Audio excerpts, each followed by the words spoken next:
Magandang araw mga kaibigan.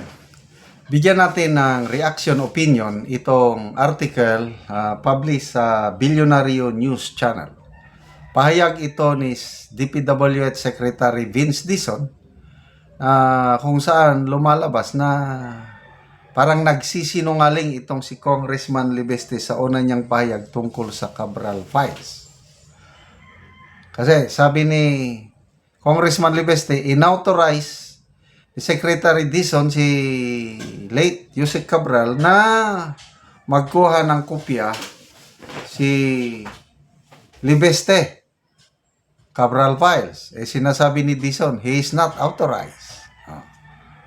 Ito, Dizon, Libeste not authorized to copy Cabral Files from DPWH computer. Public Works Secretary Vince Dizon has reiterated that he did not authorize Batangas Representative Libeste to obtain documents involving projects of DPWH from the computer of the late Public Works Yusek Maria Catalina Cabral using a flash drive. In an interview on Billionario News Channel's On Point program, Dizon told anchor Pinky Webb that he did not have a copy of the so-called Cabral files. Bakit? Halos lahat may kopya na. Ang DPWH, wala siyang kopya. Di ba? O hindi siya interesado makita ang Cabral files? Webb then asked why Libeste had a copy while he did not. Yun nga. Ito ang sagot ni Dizon. Kasi nga, ang report niya sa akin is kumuha siya doon sa computer na obviously hindi naman authorized yun. Sabi ni Dizon. He clarified that while he allowed Libeste to request certain DPWH documents, these were limited to records on infrastructure allocations per congressional district. Ito, payag ni Dizon, tinawagan po ako ni Yusek Cabral. She was a little stressed kasi nga pinipilit daw po silang magbigay ng dokumento. Sabi ko, anong dokumento? Allocations per district. Then I say, isn't that public document? I mean, that's public knowledge. Dizon said. Kung meron yung National Expenditure Program, that's published. That's on the internet. Yung GAA, kung GAA yan, yung budget ng 2025, public document din po yan. At nandyan naman po ang lahat na proyekto kada distrito kasi line item naman po yan. So sabi ko, walang problema doon. Yun. So authorized. Authorized na manguha si Congressman Libeste iyong project by distrito. Lumalabas, may iba pa siyang nakuha. Yun na yung Cabral files. Yung parang, ito, pagkakaintindi ko lang ito opinion ko lang ito. Merong dokumento na for public, meron ding dokumento na dapat sekreto. Yung Cabral files, sekreto. At pati yun, nakuha ni Congressman Libeste. Kung pinilit man niya si Yusek Cabral o hindi, wala na tayong prueba. Importante, may kopya na. Hindi lang si Libeste, kundi Senator Lacson, yung media, Katonyeng. Kaya nabubulgar na yung mga secret files. Remember hindi lang si Congressman Libeste ang may kopya niyan. Marami. Kahit ang PCIG, meron din silang kopya. So, what's wrong? Pera ng taong bayan yan. Kung magkaroon ka ng kopya, kung pinilit man o hindi, edi isampahan nyo ng kaso si Libeste. Ano bang kaso? Yung namilit kang makuha ng, that should be a public document. Dahil pera ng taong bayan, yung pinag-uusapan. Okay, so, the DPWH chief said the same set of documents had also been submitted to the Senate and the House of Representatives. However, he drew a distinction between those records and the files taken directly from Cabral's computer. Ito na yung secret, yung nanggaling kay Yusek Cabral. As far as getting files in the computer, ibang usapan yun. Kasi nalaman ko na lang yun after the fact. Oh, yung may pinapakita ang DPWS na nasugatan pa yung kamay ni Yusek Cabral dahil pinilit daw. Ay ako, hindi ako maniwala, kamay lang ang inilagay na nasugatan. Paano mo masigurado nga si Yusek Cabral yun? Kamay lang ang ipinakita. Tapos, merong CCTV camera, CCTV footage, pinapakita na kalmado namang naglalakad, nag-uusap si Yusek Cabral at ano.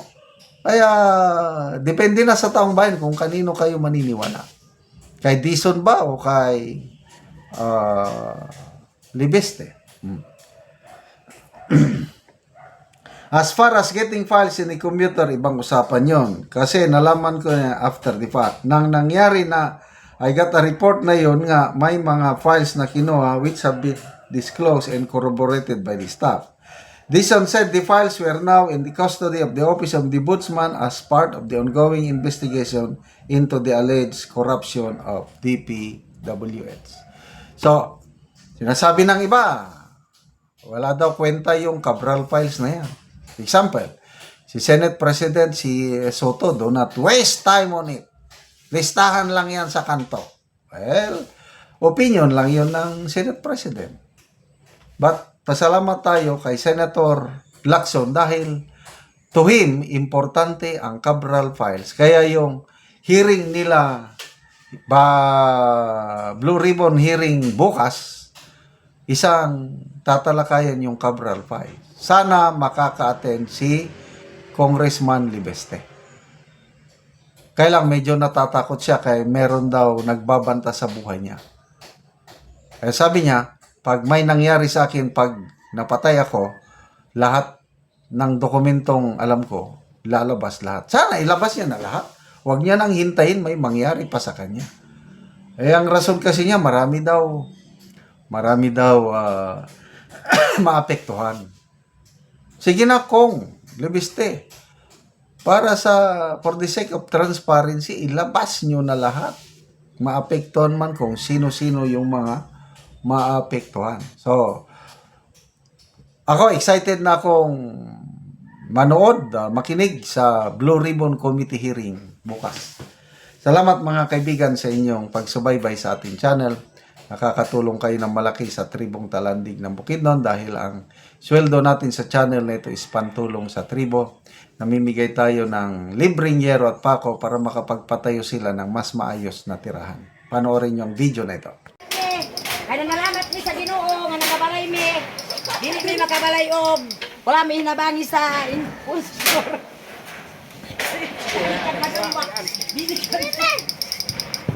Ala inangin ka. Tutulong kinong sila. Kita magalang.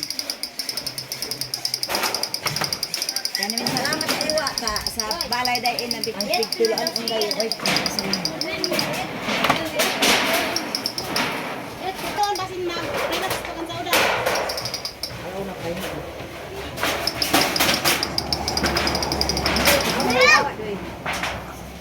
Kuha niya, bay? Day?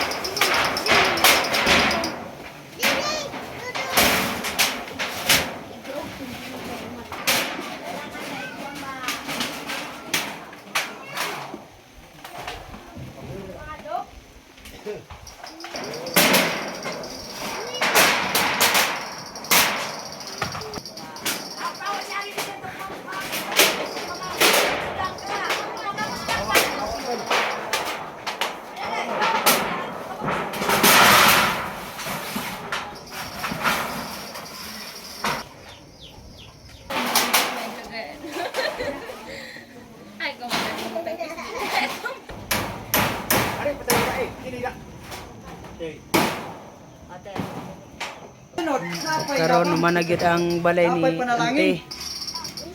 Oh, bago niyang balay. O karon Ante unsa ang imong ika-istorya nga humanagid Ante imong balay nakatop na gid ka. Nalamat ko nga nakabalay na ko wa na itulo. Nalamat gid ko sa Ginoo nga nag-insure ani Nga nakahuman gid ko balay. Kay wala ko'y abuhan o kuan, wala ko hinabangi. Sige ante, salamat.